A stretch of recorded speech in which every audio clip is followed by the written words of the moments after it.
சிங்கள மொழியின் உருவாக்கமும் வரலாற்று மாற்றங்களும்.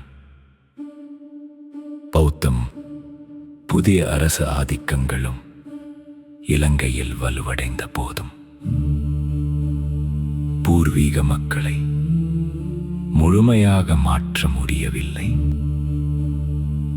இதனால் தங்களுக்கென்று தனித்துவமான ஆட்சியை உருவாக்க வேண்டிய தேவை ஏற்பட்டது.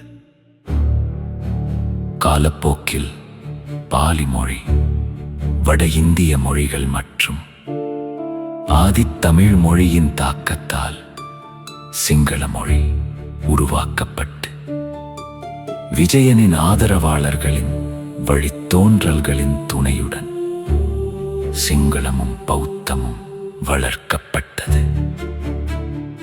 அதே நேரத்தில் தமிழ் மொழி மற்றும் சைவ மரபுகள் வடகிழக்கு பகுதிகளில் தொடர்ந்து நிலைத்திருந்தன. புதிய மத மற்றும் மொழி ஆதிக்கங்களுக்கு எதிராக பல பகுதிகளில் மக்கள் எதிர்ப்பு தெரிவித்தனர். அரச ஆதரவுடன் பௌத்த மதம் இலங்கை முழுவதும் பரப்பப்பட்டது. பல இடங்களில் பௌத்த அடையாளங்கள் நிறுவப்பட்டன.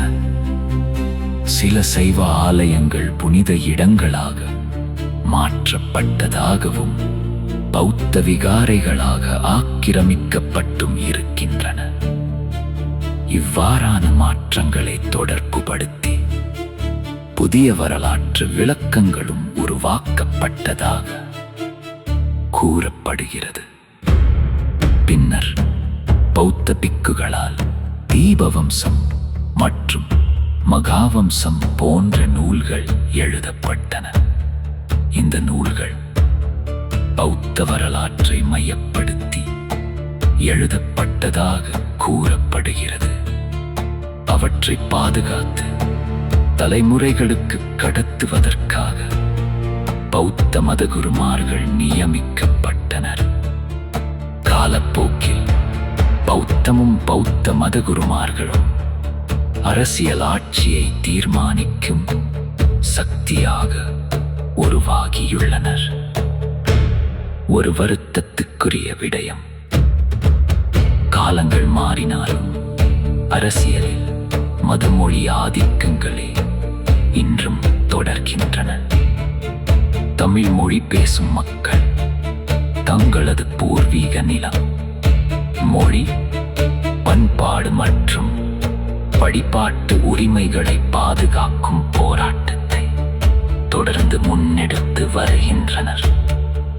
காலங்கள் மாறின, ஆட்சிகள் மாறின, ஆனால் தமிழ் மொழி, சைவ மரபு, பண்பாடு, பூர்வீக அடையாளங்களை பாதுகாக்கும் போராட்டம் இன்றும் தொடர்கிறது.